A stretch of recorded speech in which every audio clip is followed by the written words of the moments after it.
السلام عليكم أصحاب تقاليقة كسو دواذا channel كي فاضن بيوتسيل channel كي علان ساركا ما شاء الله maanta waxaa idiin wadaa cilaan guduudkii asalka ahaa waad ka wada heli doontiin saan filaayo insha allah dadkii waaweynaa maamooyinka barwooyinka marka hore marsan jireen hadda waxaaba jeclaaday oo aad iyo aad u rababa gabdhihii yaryarka ahaa maasha allah waana wax fiican fadlan waxaan ka codsanayaa haddii aad tahay markii ugu horeysay channelkayga inaad subscribe saartid gambaleelkana furtid saa u noqoto qofka ugu horeeya oo daawado waxyaabaha aan soo gelino haddii aad tahay asxaabtii hore noola joogtana fadlan like hanala agmarin adoo mahadsan soo dhawaada mar kale iyo mar labaad waa maskiintii alle soo dhawaada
يدوي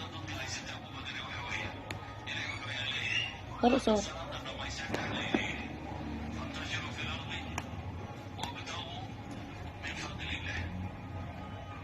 سمع يدوي الله خير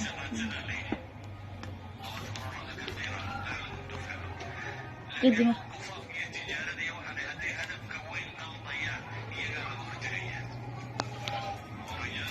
هذا السكان أنا خليه